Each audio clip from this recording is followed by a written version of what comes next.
చూపుతూ నీ దయా జాలి కనికరము చేత మరలా మమ్మల్ని మీరు దర్శిస్తూ దినదినము మాతో మాట్లాడుతున్న నీ ప్రేమను బట్టి స్తోత్రాలు. నీ చిత్తములో ఉన్న బిడ్డలందరినీ మీరు దర్శించండి. నీ శక్తి కలిగిన వాక్కును గ్రహించుకోవడానికి కావలసిన కృపనివ్వండి. నీ సమాధానం చేత మమ్మల్ని అందరినీ మీరు నడిపించినందుకు కృతజ్ఞతాస్తుతులు చెల్లిస్తూ ఈ పరిచర్యలకు విరోధంగా పోరాడుతున్న శత్రువుని సమస్త వాయుమండల దురాత్మలను మీరు గద్దించి నీ ప్రజలమైన మాకు నెమ్మది, సమాధానం, కృపను, కనికరములు అనుగ్రహించి నడిపించినందుకు కృతజ్ఞతాస్తుతులు చెల్లిస్తూ ఈ పరిచర్యల ద్వారా మహిమ, ఘనత, ప్రభావాలు మీరే పొందినందుకు స్తోత్రాలు చెల్లిస్తూ యేసయ్య నిన్ను అడిగి పొంది ఉన్నాము తండ్రి, ఆమేన్. ప్రార్థన ఆలకించి అడిగినవన్నీ పొందుకునే భాగ్యం ఇచ్చి నడిపించిన యేసయ్యకు స్తోత్రము చేయదమో. స్తోత్రం స్తోత్రం స్తోత్రం స్తోత్రం స్తోత్రం. తండ్రి, కుమార, పరిశుద్ధాత్మ దేవునికి స్తోత్రము చేయదమో. స్తోత్రం స్తోత్రం స్తోత్రం స్తోత్రం స్తోత్రం. ఆమేన్. ప్రార్థన మంచిది. మనం దేవుని యొక్క వాక్యాన్ని ధ్యానం చేసుకుందాము. ఈ 1 తిమోతి పత్రికలో 1వ అధ్యాయంలో 3వ వచనం నుండి 11 వచనాల వరకు మనందరం కూడా మన ప్రభు అయిన యేసయ్య చేత బోధించబడి నేర్చుకుంటా ఉన్నాము. ఆ వాక్యాల్ని మనం చదువుకుందాం. చదవండి నాన్న. 1 తిమోతి పత్రిక మనం 4 వచనాల వరకు ధ్యానం చేశాము. 5వ వచనం నుండి ఈ దినాన మనందరం కూడా ప్రభు చేత బోధించబడి నేర్చుకుందుము గాక. ఆమేన్. చదవండి నాన్న. ఉపదేశ సారం ఏదనగా, ఉపదేశ సారము ఏదనగా పవిత్ర హృదయము నుండి, పవిత్రమైన హృదయము నుండి, మంచి మనస్సాక్షి నుండి, మంచి మనస్సాక్షి నుండి, నిష్కపటమైన విశ్వాసము నుండి కలుగు ప్రేమయే. నిష్కపటమైన విశ్వాసము నుండి కలుగు ప్రేమయే. ఇక్కడ చూడండి. అంటే 5వ వచనం ఈరోజు ధ్యానం చేసుకోవడానికి ప్రభు మనందరికీ సహాయం చేసి నడిపించును గాక. ఆమె చూడండి అన్న. ఇక్కడ అంత్య దినాల్లో దేవుని యొక్క సంఘము దేవుని ఎదుట ఎలా ఎదగాలో ఇక్కడ రాయబడేటువంటి విషయాన్ని మనం చూడొచ్చు. ఇక్కడ మనందరం కూడా చూడగలిగినట్లయితే సంఘంలోనికి తిమోతికి దేవుడు చెప్తున్నటువంటి సత్యం ఏంటంటే, సంఘంలో దుర్బోధలను రానియొద్దు. మనం 3-4 వచనాల్లో ఆల్రెడీ గత కాలంలో చదివాం, చూసాం. ఇప్పుడు 5వ వచనంలోకి వచ్చేపాటికి ఒక నిజమైన సంఘం ఎలాగుంటుందో, దేవుడు ఎలా ఉండాలని దేవుడు కోరుకుంటున్నాడో మనం చూడొచ్చు.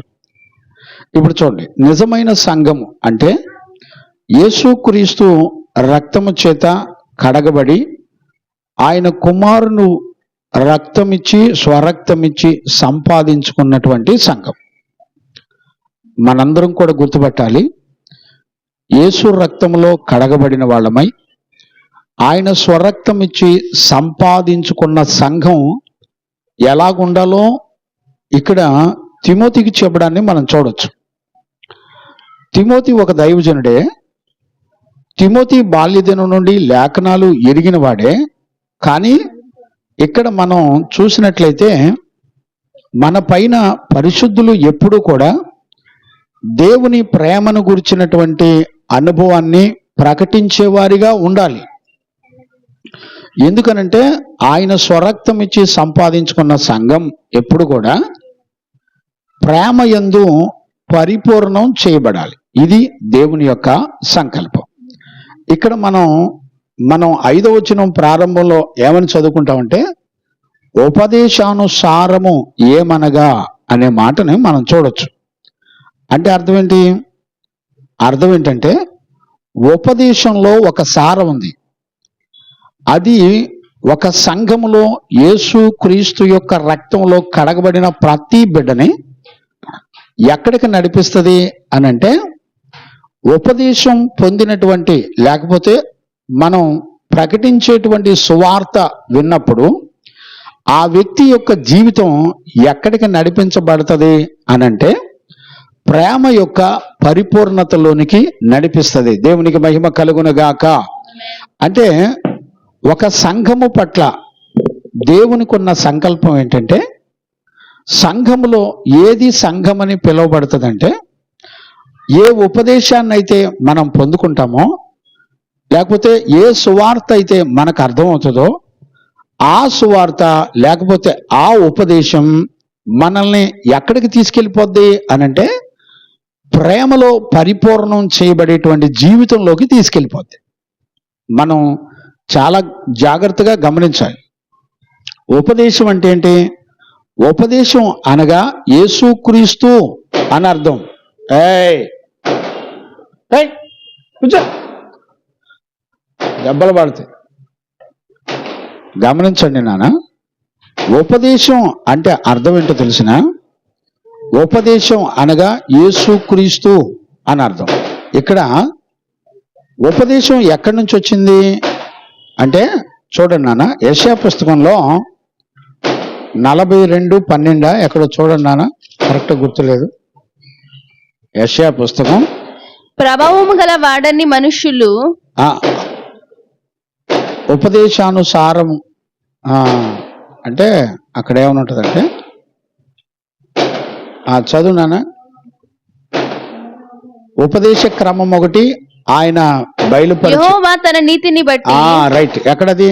21వ వచనం. రైట్, చదువు నాన్న. యెహోవా తన నీతిని బట్టి సంతోషము గలవాడై. యెహోవా తన నీతి 42:21. యెహోవా తన నీతిని బట్టి సంతోషము గలవాడై ఉపదేశ క్రమం ఒకటి గణపరిచి. చూడండి, ఉపదేశం యొక్క క్రమాన్ని గణపరిచి గొప్ప చేసెను. అయినను ఈ జనము అపహరింపబడి దోపుడు సొమ్మాయెను. చూడండి, మరలా చదువుతున్నాను చూడండి. యెహోవా తన నీతిని బట్టి సంతోషము గలవాడై. చూడండి, యెహోవాలో తన నీతి ఉందంట. ఆ నీతిని ఆయన చూసుకొని ఆయనలో నుండి ఉపదేశ క్రమాన్ని బయటికి తీసుకొచ్చాడు. దేవునికి మహిమ కలుగునుగాక. Praise the Lord. ఇప్పుడు గమనించండి, ఉపదేశ క్రమం ఎక్కడి నుంచి వచ్చిందంటే, యెహోవాలో నుండి ఆయనలో కనబడేటువంటి ఒక నీతి అనేది ఉందంట. ఆ నీతిని బట్టి దేవుడు సంతోషించాడంట. తండ్రి అయిన యెహోవా సంతోషించి ఏం చేశాడు? ఆ ఉపదేశాన్ని, ఆ నీతిని ఉపదేశముగా మార్చి ఆ ఉపదేశ క్రమాన్ని మన మధ్యలోకి పంపించాడంట. దేవునికి మహిమ కలుగునుగాక. అది ఘనపరిచి గొప్ప చేశాడంట. చూసారా నాన్న? ఉపదేశ క్రమాన్ని ఘనపరిచి గొప్ప చేశాడంట. ఇప్పుడు ఈ ఉపదేశ క్రమంలో ఉన్నటువంటి ప్రేమ యొక్క సంపూర్ణత అంతా కూడా సంఘములో కనపడాలి. Praise the lord. హల్లెలూయా. ఇప్పుడు ఏ వ్యక్తి అయితే సంఘము అని అంటారో, ఏ వ్యక్తి అయితే సంఘముగా ఎదుగుతున్నారో, ఆ వ్యక్తిలో దేవుని యొక్క ప్రేమ పరిపూర్ణం చేయబడాలి. గమనించారా? దానిని గొప్ప చేస్తాడంట. చూడండి, సంఘము దేవుని ప్రేమను కలిగి ఉన్నప్పుడు, ఆ సంఘాన్ని ఇతరులు కూడా చూసినప్పుడు దానిని గొప్ప చేస్తాడు. సంఘము క్రీస్తు యొక్క ప్రేమలో కట్టబడి ఎదిగేటప్పుడు దానిని, ఆ ప్రేమతో కూడినటువంటి దానిని ప్రతి ఒక్కరి జీవితంలో గొప్ప చేసి ఘనపరుస్తాడు అని రాయబడు. ఇప్పుడు చూడండి, దేవుడు తన స్వరక్తం ఇచ్చి సంఘాన్ని కట్టుకునేటప్పుడు ఆయన మన నుంచి ఆశించేది ఏంటంటే, ఉపదేశం యొక్క క్రమం ఉంది అని చెప్తున్నాడు. ఇప్పుడు చూడండి, మనం ఉపదేశం యొక్క క్రమము, ఉపదేశము అనగా దాన్ని మనం ఎలా అర్థం చేసుకోవాలి అనంటే, ఉపదేశం అనేది ఒక ఆజ్ఞ, లేకపోతే కమాండ్ అంటారు, లేకపోతే గోల్. ఇవన్నీ కూడా ఇంగ్లీష్ బైబిల్లో రాయబడినటువంటి విషయాలు. లేకపోతే ఎయిమ్ అంటే గురి. గమనించారా? దేవునికి మహిమ కలుగునుగాక. Praise the Lord. ఈ ఉపదేశ క్రమంలో ఉన్నది ఏంటంటే ఆజ్ఞ, లేకపోతే ఎయిమ్, లేకపోతే గురి, నిరీక్షణ, ఇవన్నీ కలిపి ఉంటది. ఇప్పుడు మనందరం గమనించవలసినటువంటి అతి ప్రాముఖ్యమైనటువంటి విషయం మనం గనుక చూస్తే, ఒక సంఘానికి అంటే ఉపదేశము చేత ఒక సంఘము కట్టబడినప్పుడు ఆ సంఘములో ప్రేమ అనేటువంటి దాని ద్వారా పరిపూర్ణం చేయబడాలి అని దేవుడు తన కుమారునిలో సంఘానికి అనుగ్రహించినటువంటి ప్రేమ. దేవునికి మహిమ కలుగును గాక. చూడండి, ఈ ప్రేమలో మనం గనుక గమనిస్తే ఉద్రేకపూరితమైన ప్రేమ వేరు. దేవుడు తన సంఘం పట్ల చూపించినటువంటి ప్రేమ వేరు. అందుకనే ప్రేమను వ్యక్తపరిచేటప్పుడు ప్రేమకు సంపూర్ణమైనటువంటి చక్కటి గుణాలు ఉన్నాయి. దేవునికి మహిమ కలుగును గాక. Praise the Lord. ఇప్పుడు ఆ వచనాన్ని మళ్ళొకసారి చదువునానా, తిమోతి పత్రికలో మళ్ళొకసారి ఆ మాటను మనం చదువుకుందాం. ఉపదేశ సారమేదనగా, ఇప్పుడు చూడండి, ఉపదేశంలో ఒక సారం ఉంది. అది ఏదనగా పవిత్ర హృదయము నుండి, పవిత్రమైనటువంటి హృదయము నుండి, మంచి మనస్సాక్షి నుండి, నిష్కపటమైన విశ్వాసము నుండి కలుగు ప్రేమయే. ఇప్పుడు చూడండి, ఇప్పుడు మనందరం ఇక్కడ గమనించినట్టయితే సంఘము అనేది యేసుక్రీస్తు యొక్క శరీరమే సంఘము. చూడండి, సంఘములో మనందరం కూడా అవయవాలుగా ఉన్నాం. ఆయన శరీరం అనే సంఘంలో మనందరం కూడా అవయవాలుగా ఉన్నాం. మరలా చెప్తున్నాను, జాగ్రత్తగా అర్థం చేసుకోండి. ఆయన సంఘము శరీరంతో పోల్చబడింది, యేసుక్రీస్తు యొక్క శరీరంతో పోల్చబడింది. ఆయన శరీరంలో ఉన్న అవయవాలన్నీ కూడా ఉపదేశములో ఉన్న సారము చేత ప్రేమలో సంపూర్ణం చేయబడాలి. అంటే ఉపదేశంలో ఉన్న సారం అంటే మనకేం అర్థమవుతుంది? ఆజ్ఞ, లేకపోతే ఎయిమ్, లేకపోతే గోల్. అంటే ఒక సువార్త కనుక ఒక మనిషికి అర్థమైతే ఆ సువార్త సంఘాన్ని ప్రేమలో పరిపూర్ణం చేయడానికి నడిపిస్తుంది అనేటువంటి సంగతి మనం చూడొచ్చు. ప్రేమలో రెండు విషయాలు ఉన్నాయి. ఒకటి, నీ దేవుడైన యెహోవాను పూర్ణ హృదయంతో పూర్ణ మనసుతో నీ దేవుడైన యెహోవాను ప్రేమించాలి అని రాయబడి ఉంది. దేవునికి మహిమ కలుగును గాక. Praise the Lord. రెండవ ఆజ్ఞ ఏంటంటే, నిన్ను వలె నీ పొరుగువాన్ని ప్రేమించాలి. ఇప్పుడు చూడండి, నేను దైవజనుడిగా దేవుని ప్రేమను గురించి, ఈ రెండు ప్రేమల గురించి మీతో చెప్పేటప్పుడు ఇతరుల సంఘాలు కోల్చబడాలని కానీ, ఇతర మందిరాలు కోల్చబడాలని కానీ ఒక దైవజనుడు దేవుని ప్రేమను ఎరిగిన వాడు ఎక్కడైనా మాట్లాడతాడండి? ఈ రోజుల్లో ఒక దైవజనుడితో ఏదైనా ఒక విషయాలు మాట్లాడి, అయ్యా ఇలా జరుగుతుందని మాట్లాడి కనుక్కొని అసలు ఏం జరుగుతుందో డిస్కస్ చేసి తెలుసుకోవటం పోయిందండి.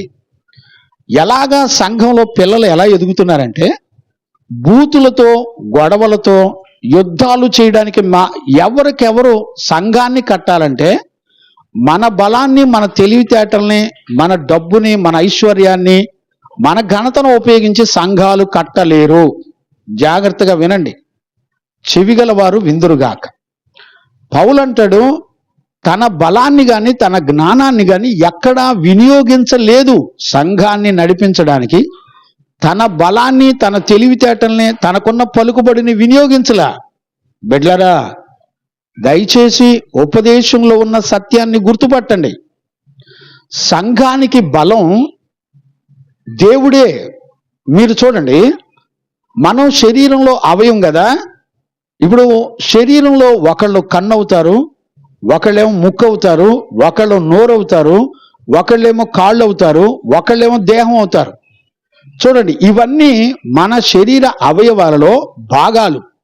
ఇవన్నీ కూడా కలిసి శరీరం అనే దేవుని యొక్క సంఘముగా మనందరం నడిపించబడాలి. This is the rule from heaven. పరలోకం యొక్క చట్టం చెప్పేటువంటిది ఏంటంటే, మీరందరూ సంఘము. అందులో కొంతమంది నోరుగా ఉంటారు, కొంతమంది కన్నుగా ఉంటారు, కొంతమంది కాళ్ళుగా ఉంటారు, చేతులుగా ఉంటారు. సంఘములో మన శరీరము అయినప్పుడు, సంఘము మన శరీరం అయినప్పుడు, సంఘములో మన అవయవాలన్నీ కూడా ఒకదానికొకటి సహకరించాలి. ఇక్కడ చూడండి, ఇప్పుడు ఒక చేతికి దెబ్బ తగిలింది అనుకోండి, ఏం చేస్తారు చెప్పండి? మిగతా కన్ను చూడండి కన్నీళ్లు పెట్టింది, నోరు అయ్యో దెబ్బ తగిలిందని మాట్లాడిద్ది. చూసారా? మనం లోకంలో దేవునికి ఏ సంఘంలో ఉన్న బిడ్డలైనా, మనం సంఘంలో మనందరం కూడా దేవునికి అవయవాలము, సంఘములో అవయవాలుగా ఉన్నాము అనే సంగతి మర్చిపోవద్దు. మీలో ఎవరైనా ఇతర సంఘాల విషయాలు మాట్లాడేటప్పుడు వాక్యానికి భిన్నంగా ఉంటే మాట్లాడొచ్చు. ఒకవేళ ఇతర పిల్లలు, సంఘ బిడ్డలు, దేవుని పిల్లలు ఒకవేళ వాక్యానికి భిన్నంగా ఉంటే సరిచేయండి, బుద్ధి చెప్పండి, తప్పులేదు. కానీ సంఘ పరిచర్యలు జరగకుండా అడ్డుపడడానికి ఎవ్వరూ కూడా నిలబడకూడదు. మీరు చాలా జాగ్రత్తగా అర్థం చేసుకోండి. దేవునికి మహిమ కలుగును గాక. ఎప్పుడైనా సరే దేవుని యొక్క సంఘానికి విరోధంగా మనం లేపబడకూడదు అనే సత్యాన్ని ఖచ్చితంగా మనం గుర్తుపట్టాలి. ఈరోజు దేవుని పిల్లలారా, మనం ఒకరినొకరు అవయవం లేనప్పుడు, ఏ అవయవమైనా బాధపడేటప్పుడు మనందరం కూడా ఆ బాధ విషయంలో సహకరించాలి. గమనించారండి? ఈ రోజుల్లో పరిశుద్ధులు, లేఖనాలు తెలిసినటువంటి దైవజనులు ఎప్పుడు కూడా లేఖనముల ప్రకారం ఎవరైనా విరోధంగా ఉంటే వాక్యం చెప్పి ఖండించి బుద్ధి చెబుతారు తప్ప ఎవరిని వ్యక్తిగతంగా విమర్శించి బూతులాడి చెడ్డ మాటలను పలికి నడిపించబడే వాళ్ళు సేవకులు కాదు. అలాంటి వాళ్ళు నేనైనా ఇతరులైనా వాళ్ళు సంఘాలకు సేవకులు కానే కాదు, విశ్వాసులు కూడా కానే కాదు. బూతుల మీద, నీ బలం మీద, నీ ఐశ్వర్యం మీద, నీ శక్తి మీద సంఘాన్ని ఎవ్వరు కూడా కట్టలేరు. గమనించండి, సంఘాలు ఎప్పుడూ కూడా యేసు రక్తము చేత కడగబడిన సంఘం ఎప్పుడూ కూడా ఉపదేశంలో అనగా సువార్తలో ఉన్నటువంటి ఆ సువార్త ఎవరైతే నమ్మి విశ్వాసం ఉంచుతారో వాళ్ళు ప్రేమ యొక్క పరిపూర్ణతలోనికి నడిపించబడతారు. దేవునికి మహిమ కలుగునుగాక. ఇక్కడ 5వ వచనం చెప్పేటువంటి సంగతి అదే. బూతులాడుతూ ఇతరులను దూషిస్తూ చెడ్డ మాటలు పలికేది కాదు. ఈ రోజున గొల్లపూడిలో ఉన్న సంఘ పిల్లలందరూ గుర్తుపట్టండి, నా దగ్గర నుంచి వ్యక్తిగతంగా మిమ్మల్ని తిట్టడం కానీ మాట్లాడడం కానీ నేను ఎన్నడూ చేయలా. మీ దగ్గర ఒకవేళ మీ సంఘ బిడ్డలకి నేను ఇక్కడ చెప్పే వాక్యాలన్నీ పంపిస్తున్నాను, మీ ఫోన్లో ఉంటాయి, చూసుకోండి, రిమైండ్ చేసుకోండి.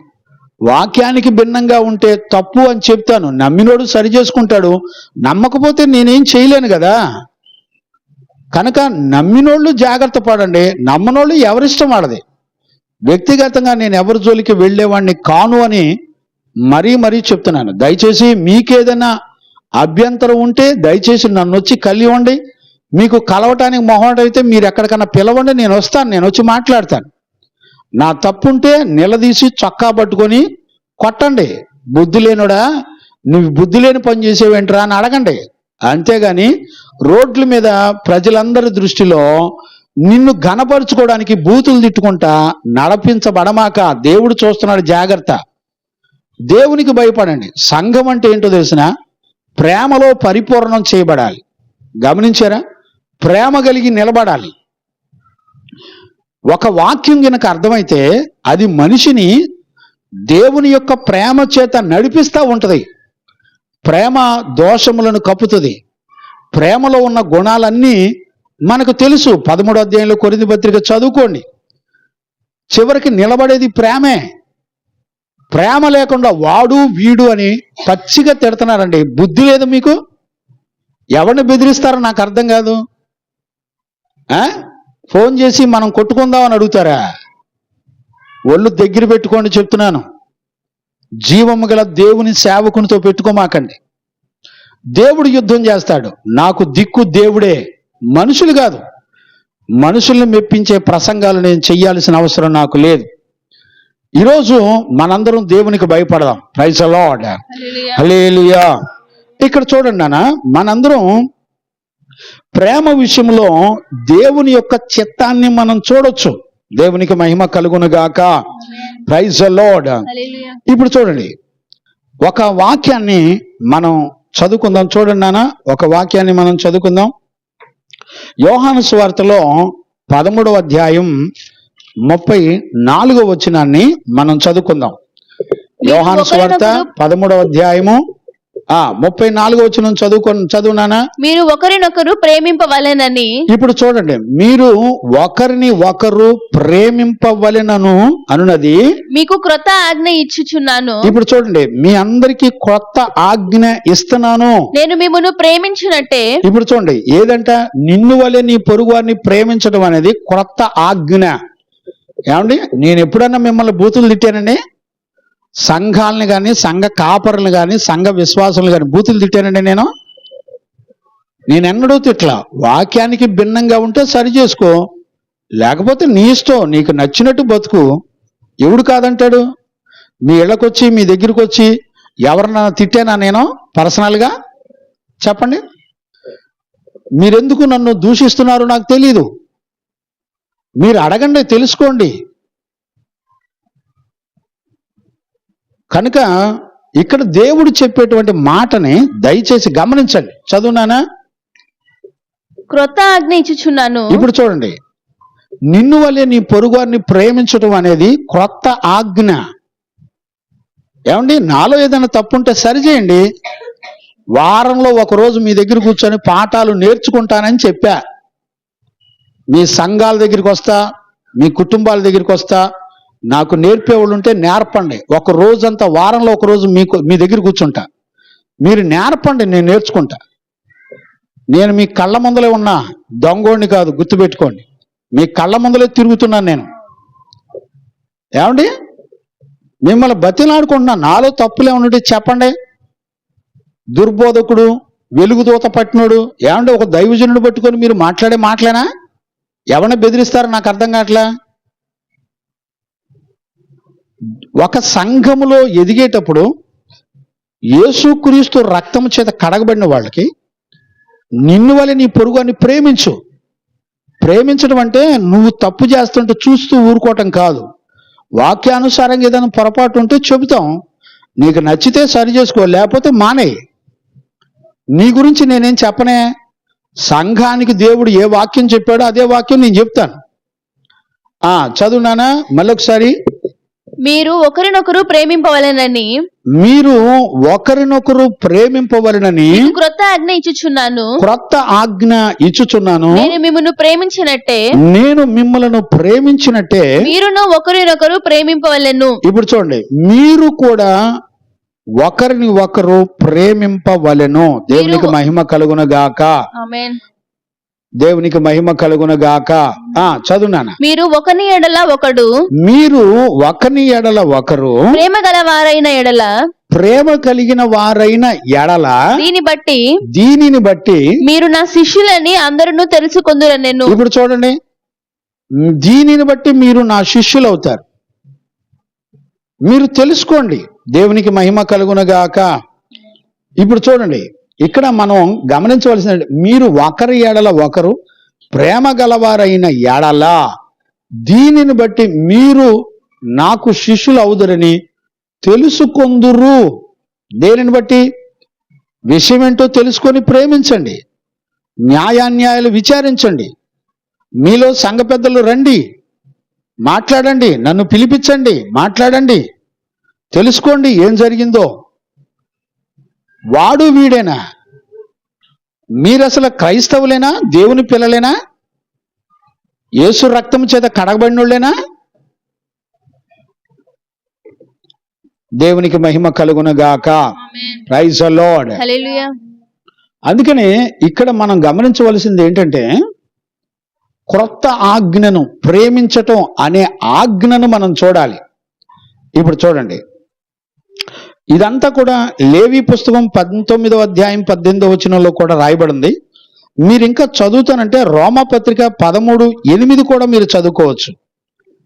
రోమాపత్రిక 13:8 చదువునా? ఒకరినొకడు ప్రేమించుట విషయములో, ఒకరినొకడు ప్రేమించేటువంటి విషయంలో తప్ప మరేమియు ఎవనికిని అచ్చి ఉండవద్దు. ఎవరి దగ్గర రుణంగా ఉండద్దు.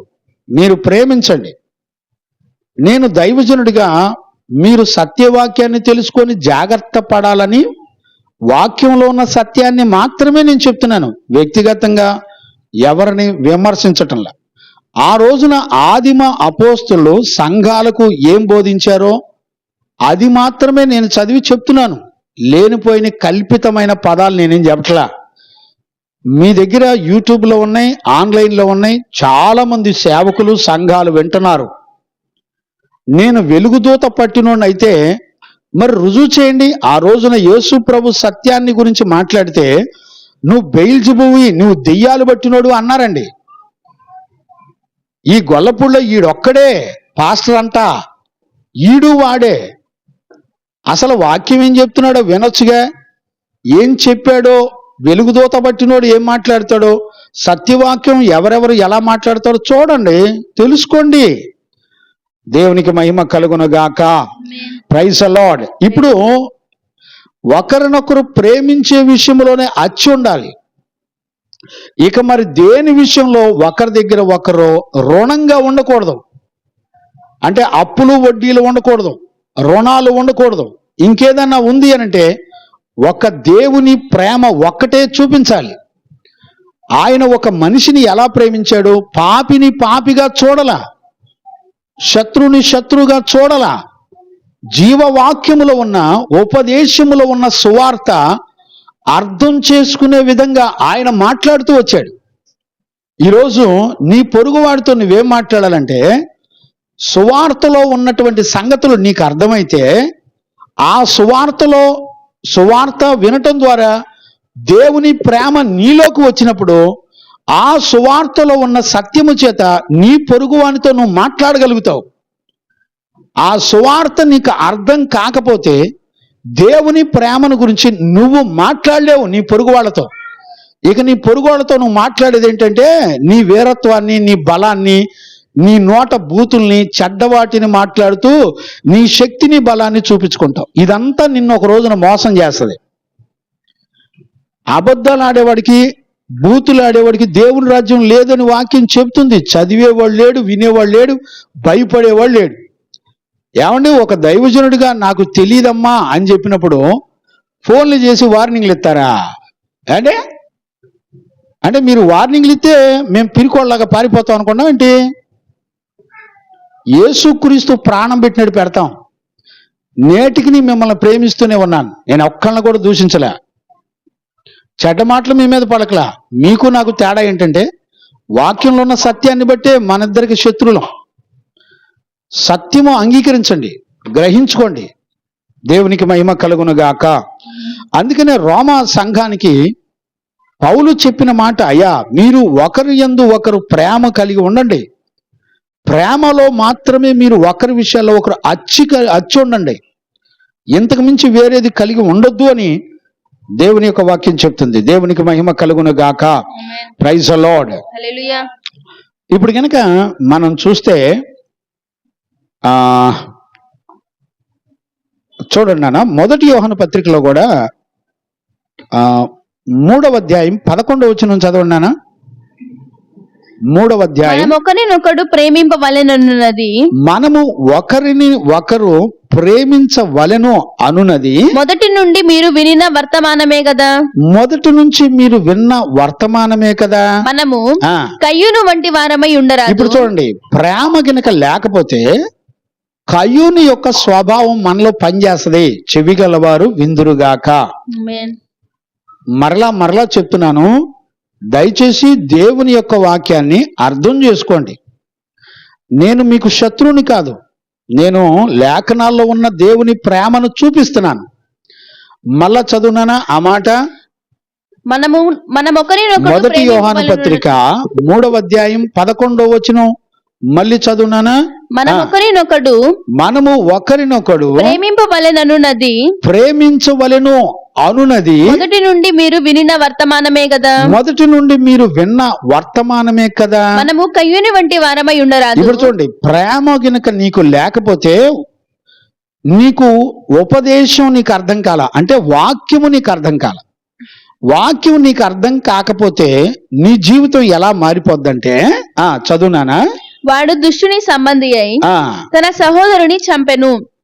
ఇప్పుడు చూడండి, మనము ఒకరినొకరు ప్రేమింపవలనని మొదటి నుండి మీరు వినినటువంటి వర్తమానమే. మనము కయ్యూను వంటి వారమై ఉండరాదు. వాడు దుష్టుని సంబంధి, తన సహోదరుని చంపెను. వాడతను ఎందుకు చంపెను? తన క్రియలు చెడ్డవనియు తన సహోదరుని క్రియలు నీతి గలవై ఉండెను గనుకనే కదా. చూడండి, నా మీద ఎందుకు ద్వేషం నీకు? గమనించారా? నీ సహోదరుని క్రియలు నీతి గలవైనందుకు, వాక్యానుసారమైనటువంటి సంఘముగా, నీతి కలిగిన సంఘముగా నడిపించబడుతున్నప్పుడు, నువ్వు దేవుని ప్రేమలో ఒక వ్యక్తి పరిపూర్ణం చేయబడకపోతే ఆ వ్యక్తి ఒక కయ్యూను వలె మారిపోతాడు, తన సహోదరుని చంపుతాడు. అంటే వాళ్ళ క్రియలు చెడ్డవైనందున. ఇప్పుడు దుర్బోధ అంటే అర్థం ఏంటో చెప్పనా? దుర్బోధ అంటే అర్థం ఏంటో చెప్పనా? దేవుడు నీకు సగం హెల్ప్ చేస్తాడు, కొన్ని నువ్వు జాగ్రత్తగా మంచి క్రియలు చేయాలి అని చెప్పేదే దుర్బోధ.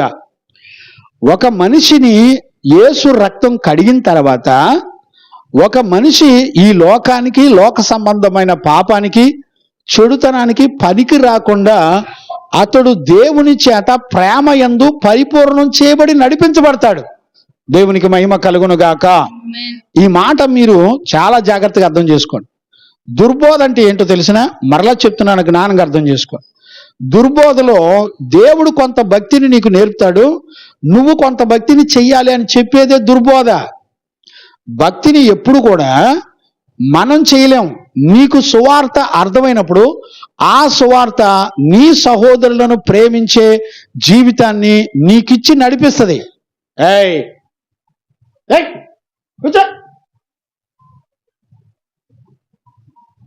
దెబ్బలు పడతాయి మళ్ళీ. గమనించారా నాన్న?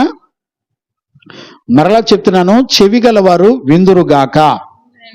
చూడండి, ఒక వ్యక్తికి సువార్త అర్థమైతే, ఉపదేశం గనక అర్థమైతే, ఆ ఉపదేశంలో ఒక వ్యక్తిని నిన్ను వలె నీ పొరుగువాన్ని ప్రేమించే ఒక పరిపూర్ణతకి నడిపిస్తుంది. నీ దేవుడైన యెహోవాని పూర్ణ హృదయంతో, పూర్ణ మనసుతో, పూర్ణ హృదయంతో నువ్వు ప్రేమించేవాడిగా బ్రతికే జీవితాన్ని ఒక సువార్త నీ జీవితంలో క్రియ చేస్తుంది. అంటే నీ సహోదరులను ప్రేమించలేకపోతున్నావంటే ఖచ్చితంగా నీలో ఏ లోపం ఉందంటే సువార్త నీకు అర్థం కాల, దేవుని యొక్క ఉపదేశం నీకు అర్థం కాల. గమనించారా? అందుకనే నీకు గనక దేవుని యొక్క ఉపదేశం ద్వారా, సువార్త ద్వారా దేవుని ప్రేమ కలిగిన జీవితం నీలో కనబడకపోతే నీ జీవితంలో నువ్వు ఒక కయ్యూను వలె మారిపోతావు. కయ్యూను తన సహోదరుని చంపెను. నీతిని ప్రకటిస్తున్న యేసుక్రీస్తుని చంపాలని చూశారండి. ఇప్పుడు యేసుక్రీస్తు ఏమంటాడు తెలిసిన? సత్యమును బోధిస్తున్న నన్ను మీరెందుకు చంప వెతుకుతున్నారు నన్ను? ఆ మాటలు చదవండి, యోహాను సువార్తలోనే 8వ అధ్యాయంలోన, 8వ అధ్యాయంలో చూడండి నాన్న. సత్యము చెప్పిన నన్ను మీరెందుకు చంప వెతుకుతున్నారు? దేవుని వలన. ఎన్నో వచ్చిన నాన్న? 40వ వచనం చూడండి, జాగ్రత్తగా వినండి. యోహాను సువార్త 8వ అధ్యాయం 40వ వచనం. దేవుని వలన వినిన సత్యము మీతో చెప్పిన వాడనైన నన్ను మీరిప్పుడు చంప వెతుకుచున్నారే. అబ్రహాము అలా చేయలేదు. ఇప్పుడు అబ్రహామును ఎందుకు చూపిస్తున్నాడు దేవుడు అంటే, అబ్రహాము విశ్వాసులకు తండ్రి. మీరు గమనించండి, ప్రేమ ఎప్పుడు కూడా పరిపూర్ణం చేయబడేది విశ్వాసం ద్వారానే. గమనించారా? దేవుని వలన వినిన సత్యమును మీతో చెప్పిన ఎడల చెప్పిన వాడనైన నన్ను మీరిప్పుడు చంప వెతుకుచున్నారేంటి? అబ్రహాము అలా చేయలేదు, మీరు మీ తండ్రి క్రియలే చేయుచున్నారని వారితో చెప్పెను. అందుకు వారు, మేము వ్యభిచారం వలన పుట్టిన వారము కాము, దేవుడొక్కడే మాకు తండ్రి అని చెప్పగా యేసు వారితో ఇట్లనెను, దేవుడు మా తండ్రి మీ తండ్రి అయిన ఎడల మీరు నన్ను ప్రేమింతురు, చూడండి, దేవుని యొద్ద నుండి బయలుదేరి వచ్చి ఉన్నాను. ఇప్పుడు చూడండి, నువ్వు నన్ను ప్రేమిస్తావు. ఎవరు దేవుని యొద్ద నుండి పంపబడిన సేవకులో, ఎవరు నీతి కలిగినటువంటి సేవకులో ఖచ్చితంగా నువ్వు గుర్తుపడతావు.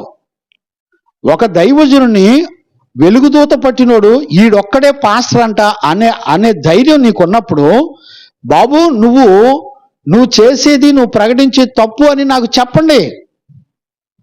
వాక్యాన్ని తీసి, వాక్యాన్ని చూపించి నాకు నేర్పండి. నా తప్పును నాకు చూపించండి, నేను నేర్చుకుంటానని చెప్తున్నాను కదా. నేను కూడా సరి చేసుకుంటాను. నా తప్పులుంటే నేను కూడా ఖచ్చితంగా సరి చేసుకుంటా. ఇన్ని సంవత్సరాలుగా 14 సంవత్సరాలు నా సేవా జీవితంలో ఎంతో మంది సేవకులను అడిగా, ఒక్కళ్ళు కూడా నా దగ్గర రాట్లా, నా తప్పును చెప్పడంలా. మీరన్నా చెప్పండి, గొల్లపూడిలో ఉన్న పాస్టర్లు చెప్పండి, అయ్యా వాక్యాన్ని మీరు తప్పు బోధిస్తున్నారు అని ఒక్కళ్ళు వాక్యానుసారంగా చూపించండి నాకు. అందుకనే పైన తిమోతి 1వ అధ్యాయంలో పైన 3-4 వచనాల్లో చెప్పింది అదే, సంఘములో దుర్బోధన ఉండనియద్దు. ఎందుకో తెలిసిన, దుర్బోధ ఉన్న దగ్గర ప్రేమ ఉండదు, దుర్బోధ ఉన్న దగ్గర దేవుని ప్రేమ ఉండదు. అసలు వీడు ఎట్ట గొట్టాలు పెడతాడో చూస్తున్నా. ఏం భాష అండి? నేనేమైనా కీడు చేసినా మిమ్మల్ని? మీకేమైనా అన్యాయం చేసినా? నేను గొట్టాలు పెడితే అనేక మంది వాక్యం వింటారు, సత్యాన్ని తెలుసుకుంటారు. ఒకవేళ గొట్టాలు తీసేస్తే బాక్స్ పెట్టుకొని చెప్పుకుంటాను. విన్నవాళ్ళు రక్షించబడతారు, విన్నవాళ్ళు పాడైపోతారు. మాదేం పోయింది? బెదిరిస్తే ఏమోనండి, మరి మీకు ఎట్లా అర్థమవుతుందో నాకు అర్థం కావట్లా. ఒక సత్యాన్ని బెదిరించేవాడు ఎవడుంటాడండి? వాక్యాన్ని నమ్మి వాక్యం మీద ఆధారపడి నడిపించబడేవాడు ఏ దైవజనుడైనా బెదిరించే వాటికి బెదిరేటువంటి జీవితాలు ఉండవు. ఒకవేళ మీ కండలో బలాన్ని, మీ డబ్బుని, మీ ఐశ్వర్యాన్ని, మీ పలుకుబడిని ఏమి చూపించినా బెదిరే కళలు మా దగ్గర ఉండవు. గమనించారా? జాగ్రత్తగా ఉండండి. దేవునికి మహిమ కలుగును గాక. Praise the Lord. ఇప్పుడు చూడండి, మీకు అందుకు యేసు, మీరు గుడ్డివారైతే, నాన్న ఎక్కడున్నాం మనం? సత్యము 8 చదువు, కంటిన్యూ చేయనా. దేవుని వలన విరిన సత్యము మీతో చెప్పిన వాడనైన నన్ను. అక్కడ కాదు, 42 సగంలోంచి చదువు. నేను దేవుని యొద్ద నుండి బయలుదేరి వచ్చి ఉన్నాను. యోహాను సువార్త, నేనే వచ్చి ఉండలేదు, నా అంతటికి నేను వచ్చి ఉండలేదు, ఆయన నన్ను పంపెను. దేవునికి మహిమ కలుగును గాక. ఆయన నన్ను పంపించాడు. మీరేలా నా మాటలు గ్రహింపకున్నారు? ఇప్పుడు చూడండి, అయ్యలారా మీరెందుకు నా మాటలు గ్రహించట్లా అడుగుతున్నాడండి. యేసు ప్రభు అడుగుతున్నాడు, అయ్యా నేను చెప్పినటువంటి వాక్యాన్ని మీరు ఎందుకు గ్రహించట్లా? నా మాటలు ఎందుకు గ్రహించట్లేదు మీరు? మీరు నా బోధ విననేరకుండుట వలననే. మీరు నా బోధ వినలేదు కాబట్టి, విననేరక ఉండుట వలనే కదా. మీరు మీ తండ్రి యగు అపవాది సంబంధులు. ఇప్పుడు చూడండి, మీరు మీ తండ్రి యగు అపవాది సంబంధులు. నేను చెప్పిన బోధ మీరు గ్రహించుకోకపోతే వెంటనే మీ మీద అపవాది ఏలుబడి చేస్తాడు. వాడు తండ్రిగా మీ మీద పెత్తనం చేస్తాడు. ఏమండి, ఇవన్నీ వాక్యంలో ఉన్న సత్యమేనండి. అక్కడ రాయబడిందే నేను మీకు చెప్తున్నా.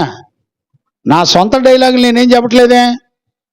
ఇప్పుడు ఈ విన్సెంట్ పాలయ్య గారు నీకేం చెప్తున్నాడు వాక్యంలో మీరు వినండి.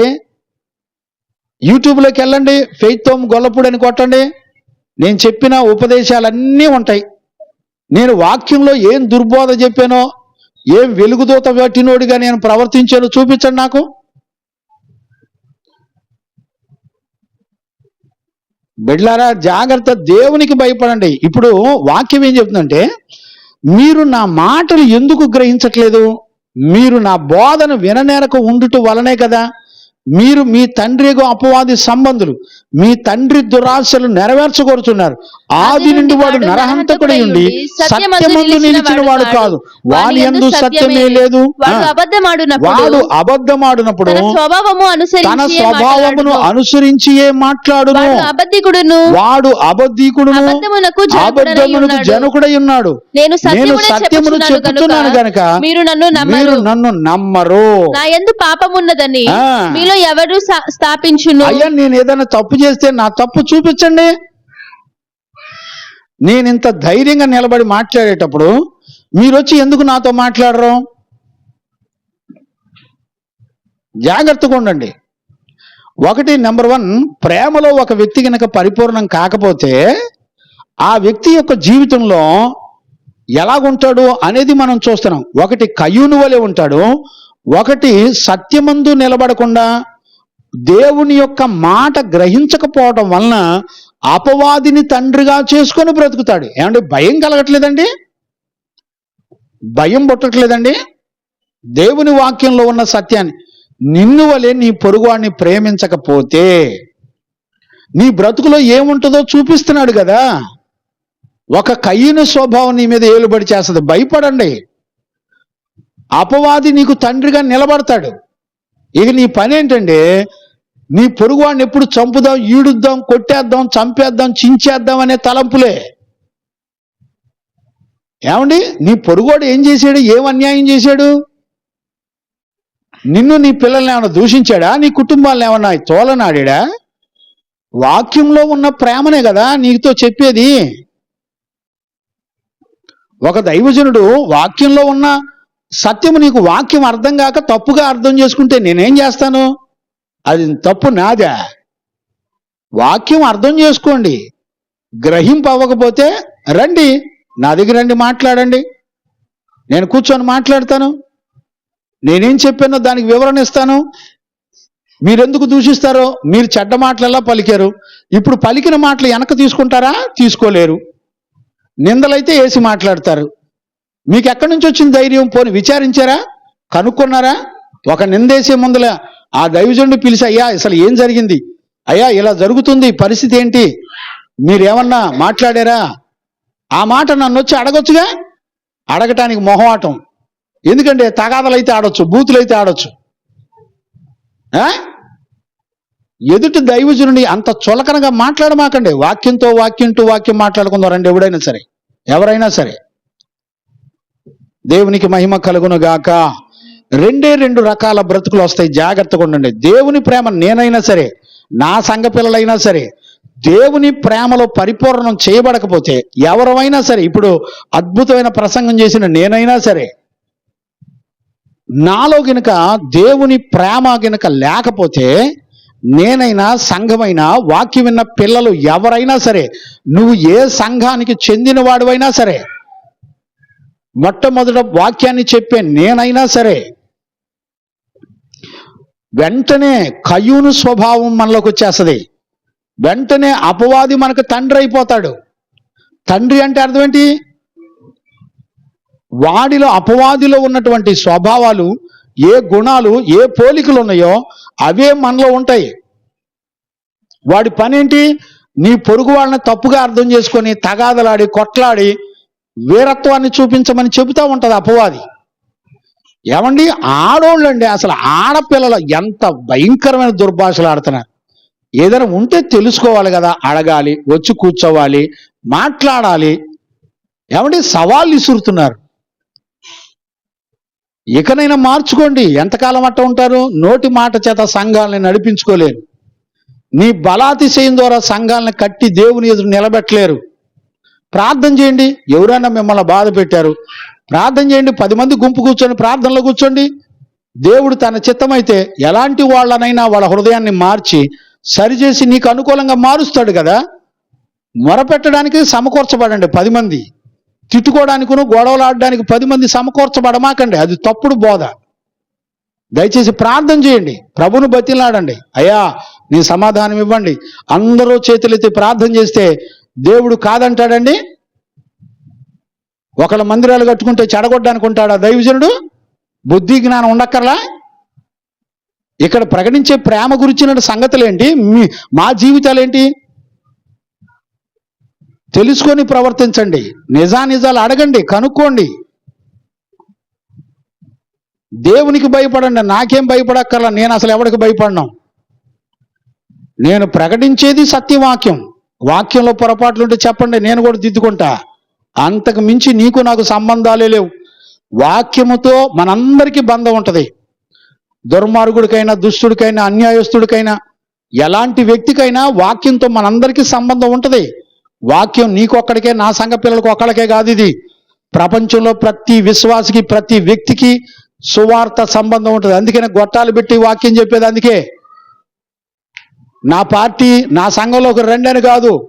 దేవుని యొక్క వాక్యం సత్యాన్ని తెలుసుకొని దేవునికి భయపడి పరిశుద్ధమైన జీవితం చేస్తూ, నిన్ను వలె నీ పొరుగు అని ప్రేమిస్తూ పరిశుద్ధమైన జీవితం చేస్తూ ప్రభు రాకడ సిద్ధపడడానికే గొట్టాలు మైకులు పెట్టి చెప్పేది వాక్యాన్ని. అందరూ దేవుని ప్రజలే. సువార్త అందరికీ కావాలి. నా దగ్గరికి రమ్మని కాదు సువార్త చెప్పేది. సత్యవాక్యాన్ని, దేవుని యొక్క సువార్త ఒక వ్యక్తిలో నిజంగా కార్యసిద్ధి కలగజేసినప్పుడు ఆ వ్యక్తి యొక్క జీవితంలో నిన్ను వలె నీ పొరుగు అని ప్రేమించే జీవితం ఉంటుంది. ప్రేమయందు పరిపూర్ణం చేయబడి నడిపించబడతామనే సత్యాన్ని మనందరం కూడా గుర్తుపట్టాలి. దేవునికి మహిమ కలుగును గాక. ఆమేన్. ఇక్కడ చూడండి, అక్కడికి వచ్చే నాన్న, మొదటి తిమోతి పత్రిక వచ్చేసి చదువు. ఉపదేశంలో ఉన్నటువంటి సారం ఏమనగా పవిత్ర హృదయము నుండి. ఇప్పుడు చూడండి, ఒక వ్యక్తికి ఉపదేశం అంటే వాక్యము సువార్త అర్థమైతే పవిత్రత వస్తుంది. హృదయానికి పవిత్రత వస్తుంది. అంటే సువార్త అర్థమైతే ఒక మనిషి యొక్క హృదయం మార్చబడుతుంది. ఈ రోజున హృదయాలను అన్నిటికంటే మోసకరమైంది, వ్యాధి కలిగింది. గుర్తుపట్టండి. ఒకవేళ నాకు బలగం లేకపోవచ్చు, నాకు మనుషుల బలం లేదండి. నేను నమ్మింది సువార్తని. సువార్తను ఎవ్వరు కూడా బంధించి ఉంచలేరు అని దేవుని యొక్క వాక్యం చెప్తుంది. పౌలును చెరసాల్లో పెట్టిన సువార్తను ఏమాత్రం కూడా బంధించి ఉంచలేరు అని దేవుని యొక్క వాక్యంలో తిమోతి పత్రిక 2వ తిమోతి పత్రిక 2వ అధ్యాయంలో చెప్పబడింది. 9వ వచనంలో చదువునానా. నేరస్తుడనై ఉన్నట్టు నేను చూడండి, పౌలంట ఊర్లో సమాజంలో సంఘంలో నేరస్తుల్లాగా ఉన్నాడంట. నేను నేరస్తుడై ఉన్నట్టు ఆ సువార్త విషయమై, ఇప్పుడు చూడండి, నా సువార్త విషయమై సంఖ్యలతో బంధింపబడి శ్రమ పడుచున్నాను. చూడండి, సువార్త చెప్పినందుకు సంఖ్యలతో బంధించబడి శ్రమ పడుతున్నాడు పౌలు. అయినను దేవుని వాక్యము బంధింపబడి ఉండలేదు. అయ్యలారా, చెవిగల వారు విందురుగాక. సత్యవాక్యాన్ని ఎవరు బంధించలేరు. ఒకవేళ నా మీద కేసులు పెట్టి పోలీస్ స్టేషన్లో పడతారేమో, అంతకుమించి నన్ను ఏం చేయలేరు. కానీ సువార్తను ఎవ్వరు కూడా ఆపలేరు. పౌలు జీవితంలో, అపోస్తుల యొక్క జీవితంలో అవే జరిగినాయి. ఈ రోజున సత్యవాక్యాన్ని చెప్పే ప్రతి దైవజనుడి జీవితంలో తన సొంత సహోదరులే, క్రైస్తవులు అన్నవాళ్లే సత్యవాక్యానికి భిన్నంగా లేచి యుద్ధం చేస్తూ ఉంటారు. దేవునికి మహిమ కలుగును గాక.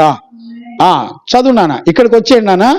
5వ వచనంలో పవిత్ర హృదయము నుండి, మంచి మనస్సాక్షి నుండి, ఇక్కడ గమనించండి, మంచి మనస్సాక్షి నుండి, నిష్కపటమైన విశ్వాసము నుండి కలుగు ప్రేమయే. ఇప్పుడు చూడండి, ఇక్కడ ఉపదేశంలో ఉన్న సత్యం గనుక అర్థమైతే, లేకపోతే సువార్త గనుక అర్థమైతే, మొట్టమొదటి వాళ్ళ హృదయంలో పవిత్రత లేకపోతే పరిశుద్ధ జీవితం వస్తుంది. రెండవది మంచి మనస్సాక్షి వస్తుంది. ఇప్పుడు మనందరికీ అర్థం కావాల్సింది ఏంటి? హృదయంలో పవిత్రత ఎందుకు? పవిత్రత అనంటే పవిత్రతకు గుర్తు, పరిశుద్ధతకు గుర్తు క్రీస్తు. దేవునికి మహిమ కలుగును గాక. Praise the Lord. అంటే క్రీస్తు మన హృదయంలో నివాసం ఉంటాడు సువార్త అర్థమైతే. మంచి మనస్సాక్షి ఎందుకు పనిచేయాలా? మనస్సాక్షి ఎందుకు పనిచేస్తుందంటే, నువ్వు మాట్లాడే ప్రతి మాట, నువ్వు చేసే ప్రతి తప్పు రైటా రాంగ్ అని తెలియచెప్పేదే మనస్సాక్షి. ఇప్పుడు ఈ రెండు బాగుపడతాయి. చాలా మంది జీవితంలో వాళ్ళ మనస్సాక్షి పనిచేయదండి. మనస్సాక్షి పనిచేయదు. వాక్యానుసారంగా వాళ్ళు ఎలాంటి తప్పులు చేస్తున్నారో, ఒప్పులు చేస్తున్నారో వాళ్ళ మనస్సాక్షి ఏమాత్రం కూడా చెప్పదు. కారణం ఏంటంటే మనస్సాక్షిని కొన్ని సంవత్సరాలుగా అణగగొట్టేస్తున్నారు, అణిచిపారేస్తున్నారు. అందుకనే మనస్సాక్షి కొద్ది దినాల తర్వాత సత్యవాక్యమును బట్టి నిన్ను గద్దించడం మానేసి ఏమంటదంటే నువ్వేది చేసినా రైటే అంటది. మోసపోవద్దు బిడ్డలారా. నీ మనస్సాక్షి నీ తప్పును ప్రతి దాన్ని నీకు అడ్డం పడి చెప్పాలి. నీ మనస్సాక్షి చెప్తూనే ఉంటుంది, అయ్యా నువ్వు అనవసరంగా తిడుతున్నావు. నీ మనస్సాక్షి చెప్తూనే ఉంటుంది, నువ్వు అనవసరంగా తెలుసుకోకుండా మాట్లాడుతున్నావు అని చెబుతూనే ఉంటుంది. కానీ నీ మనస్సాక్షిని అణిచిపారేసి నీ ఇష్టం వచ్చిన మాటలు మాట్లాడుతూ నిందలేస్తూ నీ నోటితో గెలవాలని యుద్ధం చేయొద్దు. సేవకు నోటి మాటతో యుద్ధం చేసి గెలవలేరు, సేవ చెయ్యలేరు. తండ్రిగా దైవజనుడిగా మీ కాళ్ళు పట్టుకొని బ్రతిమలాడుతున్నాను. ప్లీజ్ మీ బలాన్ని దేన్ని ఉపయోగించి, మీ పలుకుబడిని ఉపయోగించి సేవను కొనసాగించలేరు. ప్రార్థన చేయండి, మీరు దిద్దుకోండి, మంచి హృదయం కలిగి ఉండి, మంచి మనస్సాక్షి కలిగి ఉండండి. నీ కొరకు, నీ సంఘం కొరకు, నీ దైవజనుల కొరకు దేవుడు న్యాయం తీరుస్తాడని నమ్మండి.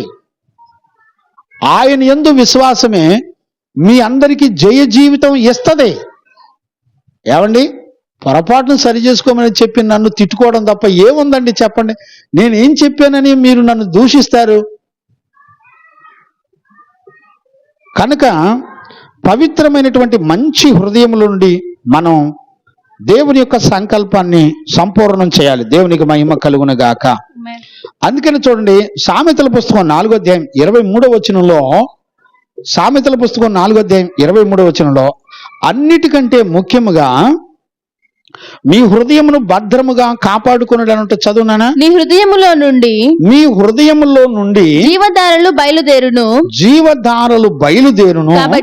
కాబట్టి అన్నిటికంటే ముఖ్యముగా నీ హృదయమును భద్రముగా కాపాడుకొనుము. నీ హృదయాన్ని చాలా భద్రంగా కాపాడుకో. ఎందుకంటే నీ హృదయంలో వాక్యము పవిత్రతను ఇవ్వాలి. నీ మనస్సాక్షికి కల్మషం తోచకుండా సువార్త నిన్ను చేయగలదు.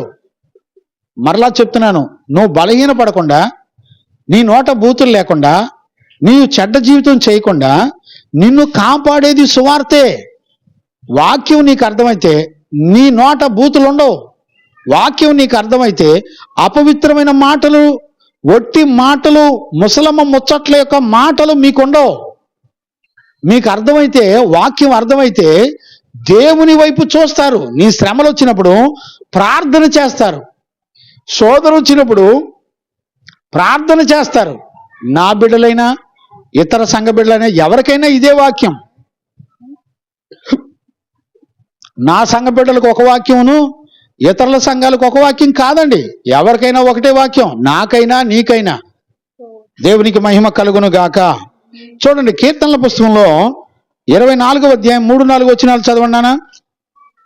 కీర్తనల పుస్తకం. యెహోవా పర్వతమునకు ఎక్కదగిన వాడెవడు? యెహోవా పర్వతమునకు ఎక్కదగిన వాడెవడు? ఆయన పరిశుద్ధ స్థలములో నిలవదగిన వాడెవడు? చూడండి, ఆయన పరిశుద్ధ స్థలంలో నిలబడగలిగిన వాడెవడు? వ్యర్థమైన దాని యందు మనసు పెట్టకయు. గమనించారా అయ్యలారా? వ్యర్థమైన దాని యందు మనసు పెట్టకయు, కపటముగా ప్రమాణము చేయకయు. కపటముగా ప్రమాణం చేయమాకండి. అబద్ధపు మాటలు నమ్మి ప్రమాణాలు చేయమాకండి. నిర్దోషమైనటువంటి చేతులను, శుద్ధమైన హృదయమును కలిగి ఉండువాడే. చూడండి, నిర్దోషమైన చేతులు, శుద్ధ హృదయము కలిగి ఉండేటువంటి వాడు యెహోవా వలన ఆశీర్వాదము నొందును. దేవునికి మహిమ కలుగును గాక. శుద్ధ హృదయం కలిగి ఉండాలి. యెహోవా వలన నువ్వు ఆశీర్వాదం పొందుతావు. తన రక్షకుడైన దేవుని వలన, మన రక్షకుడైన దేవుని వలన నీతిమత్వము నొందును, నీతి తత్వమును పొందును. దేవునికి మహిమ కలుగును గాక. గమనించారండి? దేవుని వాక్యాన్ని నమ్మండి, దేవుని వాక్య ప్రకారం సరి చేసుకోండి. దేవుని వాక్యం నీకైనా, నాకైనా, ఇతర సంఘాలకైనా, మన సంఘ బిడ్డలకైనా, ఎవరికైనా ఒకటే. నాకైనా ఒకటే. నేనేదో వాక్యం చెప్తున్నాను కదా, నన్నేదో కనికరిస్తాడని ఏముండదు. ఈ ప్రేమ కలిగిన సంపూర్ణత నాలో లేకపోయినా నేనైనా శిక్షార్హుణ్ణే, నేనైనా కయ్యూను వంటి వాడిగా మారిపోతాను. బిడ్డలారా, జాగ్రత్తగా అర్థం చేసుకోండి. అందుకనే దావీదు ఒకటే శరీరంలో అడిగేది ఒకటే, శుద్ధ హృదయాన్ని నాకు కలగ చేయి. హృదయం అంటే ఏంటి? శరీరములో ఒక పార్టు. శరీరము కానిదే హృదయం. చూడండి, తలంపులు ఆలోచనలు అన్ని కలిగి ఉంటాయి, భావోద్రేకాలు అన్ని కలిగి ఉంటాయి, స్పందిస్తూ ఉంటాయి. దాన్నే హృదయం అంటారు, లేకపోతే మనసు అంటారు. హృదయం అన్నా మనసు అన్నా అన్నిటికీ అర్థం ఒకటే. శరీరము కానిది ఏదో అదే హృదయం. దేవునికి మహిమ కలుగును గాక. ఉద్రేకాలతో కూడిందై ఉంటది. అందుకనే దావీదు కూడా ఒకటే చెప్తాడు. కీర్తనల పుస్తకం 51వ అధ్యాయం 10వ వచనంలో కూడా అదే చెప్తాడు. చదవండి నాన్న. దేవా నా యందు శుద్ధ హృదయము కలుగజేయుము. చూడండి, దావీదు ఎప్పటికప్పుడు నన్ను కడుగు, నన్ను శుద్ధి చేయి. యేసు రక్తంలో ప్రతి నోరు కడగబడాలి. బూతులు తిట్టే ప్రతి నోరు యేసు రక్తంలో కడగబడాలి. సేవకులను దుర్భాషలాడే వాళ్ళ నోరులు పవిత్రపరచబడాలి. వాళ్ళ హృదయాలు కడగబడాలి, పరిశుద్ధపరచబడాలి. మనందరం కూడా ప్రభు దగ్గర బతిలాడుకోవటం. ఎందుకంటే నోటికి పరిశుద్ధతనిచ్చే దేవుడే. అంటే సువార్తే. అంటే సువార్త నీ నోటికి పరిశుద్ధతను ఇవ్వట్లేదు అని అంటే నువ్వు సువార్తను నమ్మట్లేదు అని అర్థం, ఉపదేశాన్ని నమ్మట్లేదు అని అర్థం. నీ హృదయానికి ఆలోచనలకి పరిశుద్ధత నీకు ఇవ్వట్లేదు అని అంటే ఖచ్చితంగా నీ హృదయానికి వాక్యం అర్థం కావట్లేదు అని అర్థం. వాక్యం అర్థమైనటువంటి దావీదు ఒక గొప్ప రాజు అయినప్పటికీ అతను తన హృదయం విషయంలో పశ్చాత్తాపడి, అయ్యా నా హృదయానికి పరిశుద్ధతను ఇవ్వండి, నా తలంపులను కడగండి, నా చూపులను కడగండి, నీ రక్తంలో నన్ను పవిత్రపరచండి. చెప్పున్నాను, చదువునానా. దేవా నా యందు శుద్ధ హృదయము కలుగజేయుము. నా యందు శుద్ధ హృదయమును కలుగజేయుము. నా అంతరంగములో స్థిరమైన మనస్సును నూతనముగా పుట్టించు. దేవునికి మహిమ కలుగును గాక. నూతన సృష్టిగా మార్చబడాలి. ఇప్పుడు నేను అడుగుతున్నాను ఒక దైవజనుడిగా, ఈ రోజు రాత్రి చనిపోతే నువ్వు ఎక్కడికి వెళ్తావనంటే నీ మనసు ఏం చెప్పిద్ది చెప్పండి? నీ హృదయం ఏం చెప్పిద్ది? భయపడిపోద్ది, గడగడలాడిపోద్ది. బిడ్డలారా, వాక్యము నీకు సహకరించాలి. వాక్యము నీకు అర్థమయ్యే విధంగా చెప్పాలి. వాక్యము నీకు శుద్ధ హృదయం ఇస్తే, నువ్వు యేసు రక్తము చేత కడగబడితే ఏ రోజు ఏ ప్రమాదానికి నువ్వు భయపడవు. నిన్ను బెదిరించే వాటికి ఎన్నడూ కూడా నువ్వు భయపడవు. దేవుని మీద ఆధారపడతావు, ప్రార్థన చేస్తావు. ఒక రోజున దేవుడు మాత్రమే నిన్ను పవిత్రపరిచి ఆయన నిన్ను పిలుచుకుంటాడన్న సంగతి నీకు తెలిసిద్ది. ఈరోజు రాత్రి ఒక దైవజనుడిగా మీ అందరి కాళ్ళు పట్టుకొని బ్రతులాడుతున్నా, మారండి, సరి చేసుకుందాం మనందరం. నేనైనా సరే మార్చుకుందాం మనందరం క్రీస్తు యొక్క శరీరంలో అవయవాలను. ప్రేమ చల్లారిపోయి ఒకరినొకరు దూషించుకోవద్దు. చెడ్డ మాటలు ఎందుకు వస్తాయి? అబద్ధపు మాటలు ఎందుకు వస్తాయి? జరిగిందేదో విచారించండి, ఏం జరుగుతుందో కనుక్కోండి, పిలిపించి మాట్లాడండి, ప్రేమ కలిగి ఉండండి. ఏమండి, ఇంతమంది వెళ్ళి ఆ తల్లిగారితో మాట్లాడారు, నాకు ఓ మాట చెప్తే నేను కూడా వస్తాను కదండి. ఈ రోజున మా కుమారి తల్లి గారు కానీ మీరు కానీ నన్ను ఎవరో పిలవలా, అసలు ఆ విషయాలు నాకు చెప్పలా, నాకు అసలు తెలీదు. కుమారి సిస్టర్ గారు కానీ లేకపోతే మీరు కానీ మీ సంఘస్థులు కానీ మీ దైవజనులు కానీ ఎవరో నన్ను పిలవలా, నాకు ఇంటిమేషన్ కూడా ఇవ్వలా. అసలు ఏం జరుగుతుందో కూడా నాకు తెలియదు. తెలుసుకోకుండా దుర్భాషలు ఆడతా, రోడ్ల మీద ఆ దరి నుంచి ఇద్దరికి తిరుగుతా. సిగ్గు అనిపించట్లా మీకు? రేపొద్దున దేవుని ఎదుట ఏం నిలబడతారు మీరు? ఈ రోజున నేనైనా సరే ఒకవేళ రహస్యంగా నేను మీ గురించి విరోధంగా ప్రవర్తించుంటే ఈ రోజున మీ దగ్గర నటించినా రేపొద్దున దేవుని తీర్పులోంచి నేనైనా తప్పించుకోలేను. నీతిని ప్రకటించే ఒక దైవజనుడు ఎప్పుడు కూడా అంతరంగంలో ఒక ఆలోచన, బహిరంగంగా ఒక ఆలోచన ఉండడో. అంతరంగంలో యేసు రక్తం చేత కడగబడి శుద్ధ హృదయం కలిగిన వారై నడిపించబడతారు. వాళ్ళు ప్రభు రాకడ కొరకు సిద్ధపడతా ఉంటారు ప్రతి దినము. గమనించారా?